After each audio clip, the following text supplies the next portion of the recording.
France के एक शहर सेंट्रिनन से 37 किलोमीटर की दूरी पर अटलांटिक ओशन के गहरे पानी के ऊपर एक सुनसान सा लाइट हाउस बना हुआ है। और इस लाइट हाउस के बारे में एक खास बात कही जाती है कि जो भी पर्सन इस लाइट हाउस को गार्ड करेगा उसको 1.2 मिलियन डॉलर की एनुअल सैलरी दी जाएगी।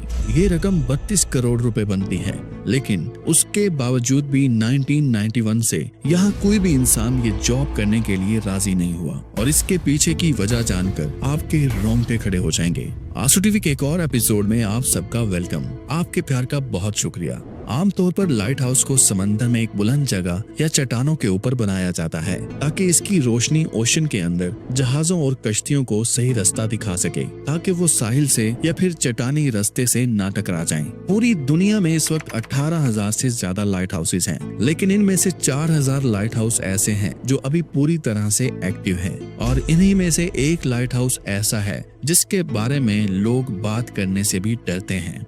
ये है लेजीमो लाइट हाउस। कुछ लोग इसे जुमान लाइट हाउस या जोमान लाइट हाउस के नाम से जानते हैं, और असल में ये दोनों नाम ही गलत हैं। लेजीमो असल में फ्रेंच लैंग्वेज का एक वर्ड है जो एक घोड़ी को जाहिर करता है। 1888 से 1904 तक यहाँ 31 बहरी जहाज इन्हीं चट्टानों से टकराकर डूब गए थे, जिनमें लगभग 250 से ज्यादा अफराद अपनी जान से हाथों बैठे थे। और ये टावर भी इसी मकसद के लिए बनाया गया था ताकि आने जाने वाले बहरी जहाजों को इन बड़ी और नुकीली चट्टानों से बचाया जा सके। आपको जानकर हैरानी होगी, इस टावर को बनाते वक्त बहुत से लोगों की जान गई थी। ये लाइट हाउस 1904 में बनना शुरू हुआ था और 1912 में बनकर मुकम्मल हुआ। 118 फीट ऊंचा ये टावर, जिसको बनाने में पूरे 8 सालों का वक्त लगा था। और इसकी कंस्ट्रक्शन में 5 लाख ग्रेनाइट पत्थरों और 1000 टन कंक्रीट का इस्तेमाल किया गया था। लेकिन एक बात जो सबको हैरान करती है वो ये है कि ये लाइट हाउस हमेशा समंदरी लहरों, बारिशों और पूरी तरह से धुंध से ढका रहता है। और यहाँ समंदर की ये तेज लहरें इतनी ऊंची और ताकतवर होती हैं जो इस पूरे लाइट हाउस को अपने अंदर छुपा लेती हैं। ये लहरें 120 किलोमीटर फी घंटा की स्पीड से जब इस लाइट हाउस से टकराती हैं तो लाइट हाउस की दीवारें पूरी तरह से कांप उठती हैं।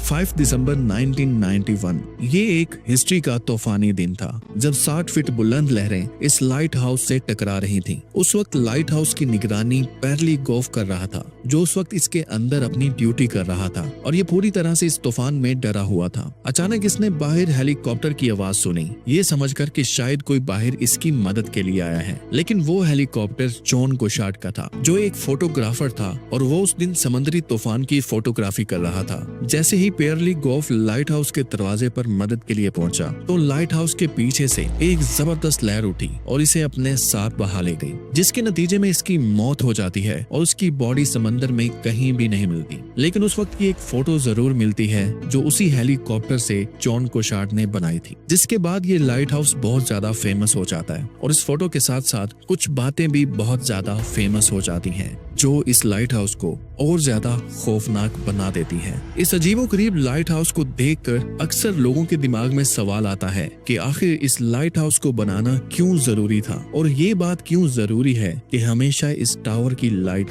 रोशन रहनी चाहिए। इसके पीछे की हिस्ट्री जानने के लिए हमें कुछ साल पीछे जाना पड़ेगा। ये वो दौर था जब सफर करने के लिए न ही रोड हुआ करते थे और न ही गाड़ियां हुआ करती थी। लंबे सफर तय करने के लिए सबसे सेफ और बेहतर तरीका था समंदर। लेकिन यहाँ भी एक प्रॉब्लम थी, और वो था इस समंदर में जहाजों का अचानक से गुम हो जाना। लोग समंदर में निकलते तो थे पर कभी भी वापस लौटते नहीं थे, क्योंकि हमारी दुनिया का 71% हिस्सा समंदर पर फैला हुआ है।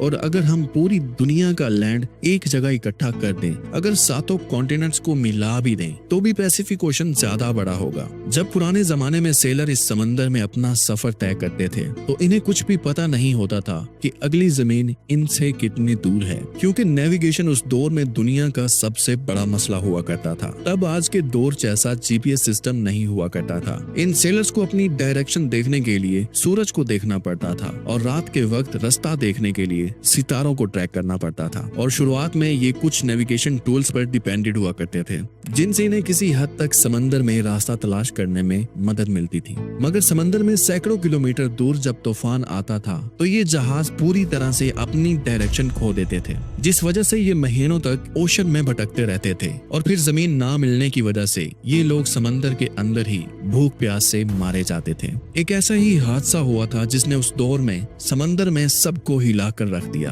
1857 में हडसन बे नामी एक बहरी जहाज जो 200 मुसाफिरों के साथ लंदन से कनाडा जा रहा था। इस बहरी जहाज में तिजारती सामान के साथ खाने पीने की भी बहुत चीजें थी। अपने एक दिन के सफर के बाद जब ये जहाज एजोर्स आइलैंड के पास पहुंचा तो यहाँ एक बहुत बड़ा समंदरी तूफान इनसे टकराता है और ये तूफान इतना पावरफुल होता है कि जहाज पायलट और अमले के कंट्रोल से बाहर हो जाता है और देखते ही देखते एक नुकीली चट्टान से जा टकराता है जिसमें जहाज का आधे से ज्यादा हिस्सा बिखर जाता है और इस हादसे में 200 से ज्यादा लोगों की मौत होती है जो इस जहाज पर सवार थे। इस हादसे से 1600 साल पहले दुनिया के पहले लाइट हाउस की शुरुआत हुई थी। इजिप्ट के मेडिटेरेनियन सी के पास एंशिएंट सिटी ऑफ अलेक्जेंड्रिया था। इस किंगडम के लिए भी सबसे बड़ा मसला यही था, यहाँ की लोकेशन। गौर से देखें इस नक्शे को। इस शहर के किनारे पर जाने के लिए बहरी जहाजों और कश्तियों को यहाँ से गुजरना पड़ता था और इसके आसपास थे बहुत सारी नुकीली चट्टानें और पत्थर। जब ट्रेड के लिए जहाज रात के वक्त यहाँ से गुजरते थे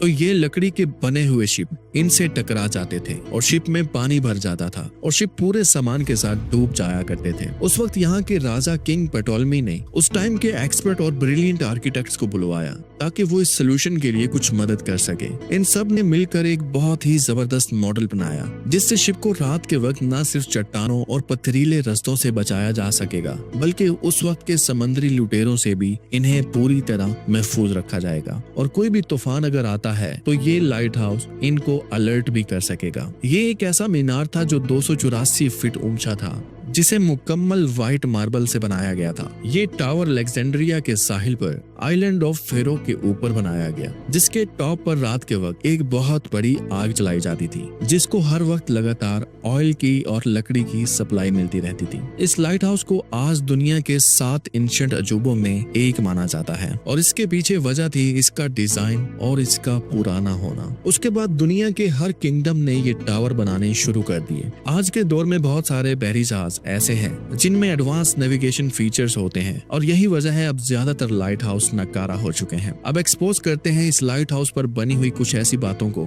जिसका हकीकत से कोई भी लेना देना नहीं। सबसे पहले बात करते हैं इसकी $1.2 मिलियन की एनुअल सैलरी की। क्या ये बात सच है? इस टावर पर काम करने वाले वर्कर्स को सालाना 32 करोड़ रुपए दिए जाते हैं। 1991 से पेयरली गोफ की मौत के इंसिडेंट के बाद इस लाइट हाउस को बिल्कुल ऑटोमेटेड बना दिया गया था जिसके बाद यहाँ कोई भी वर्कर काम करने के लिए नहीं आया। इस लाइट हाउस को डायरेक्ट ही सैटेलाइट के साथ कनेक्ट किया गया ताकि दूर से ही इसको कंट्रोल किया जा सके।